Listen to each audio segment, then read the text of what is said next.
Hi, everybody. Mike here. Welcome to Mike's Garage. Listen, I got a little story from a guy by name of Joseph Ryan. Tell me a little bit about what he did when he was in country. And I appreciate the comments, Joseph. Thanks for sharing that. I'm going to read it. A lot of people don't look at the comments, and I really appreciate your story. Okay, he was a M543 wrecker operator. That's the big tow truck. I put pictures up. I'm going to put some more pictures up here about it. And they were it saved you, okay? It was more than a wrecker, it was a crane at the same time.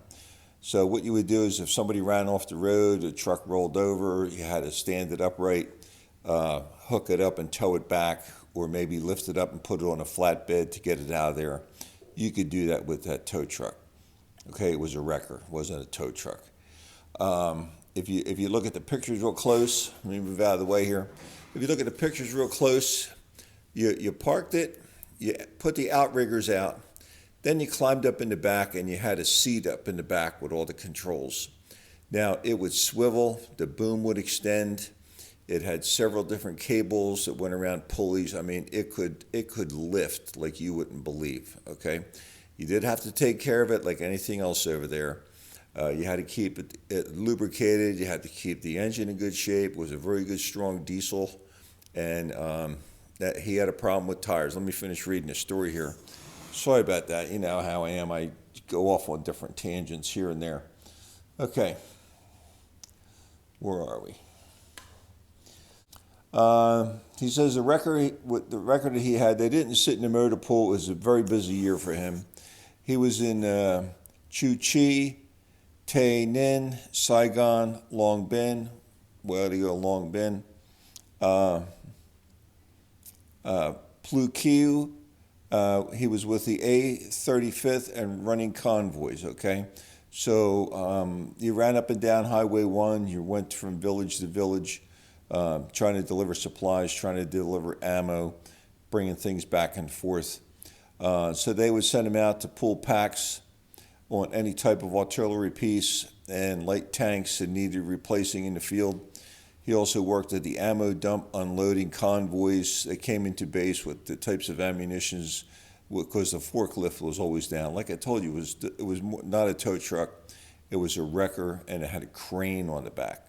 So you could swing that thing around, pick something off of the truck, swing it around this way, put it down, or take it where you needed to put it back in and drop it down. Then you would go over and pick another one up, swing it around, take it where it needed to go and drop it. So it was a crane on wheels, all right? You had to use the outriggers, though, if you were going to go left or right. So he was unloading ammunition. It really was scary when you unloaded ammunition, I'll tell you what. And you got to figure all this stuff is, well, right now it was 20 years old then, the trucks, 10, 20 years old. So that's 50 years ago I was there, and 52 years ago, and that was old equipment then. All right, once again I digress. So let's get back to it. He was in the aviation section, the wrecker. Most of the time he pulled turbines, rotors at night. One time in the convoy he had 3 flat tires. Now if you know anything about split rim tires, very dangerous to change. If you don't know what you're doing, to pull those rings off and pull the tire off and get the tube out, you have to mark the tube, make sure you check the tire where the puncture was, fix the tire, and then fix the tube, and then put it all back together. Usually when you blew up those tires, you had to do them upside down. So if it did blow, if the ring blew off, the ring wouldn't blow up in the air and take your head off. It would shoot the whole tire up in the air and maybe just break your arm or something like that. So you had to be careful with that. Good for you for changing 3 flat tires by hand too. They just gave you the hammer and a couple pry bars to pry it apart.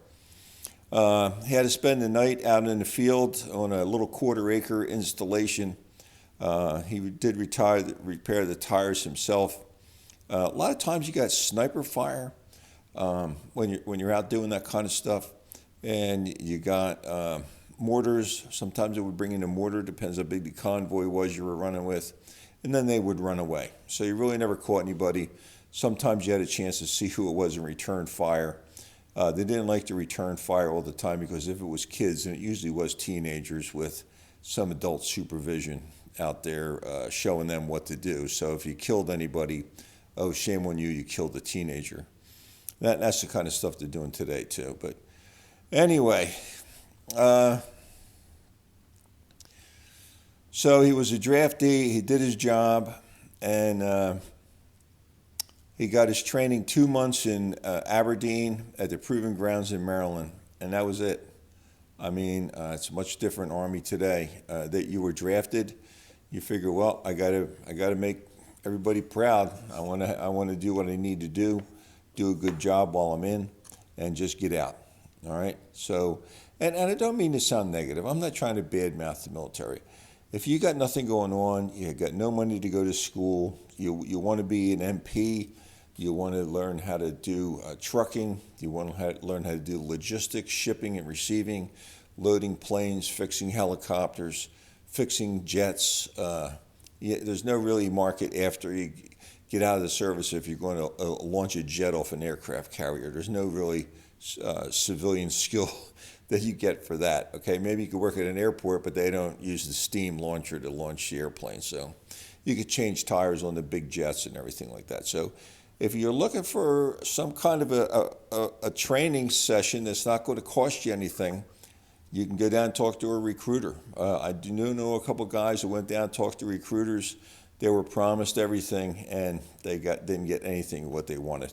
All right, a guy went in to try and learn how to work on heavy equipment, the bulldozers, the front end loaders, the road graders. Okay, you know what he wound up doing? He wound up driving a tank, because they didn't have any openings in the school he wanted. After he got out of basic training, they told him, sorry, there's no openings for you. We do have an opening over here for a heavy equipment driver, and it's a tank.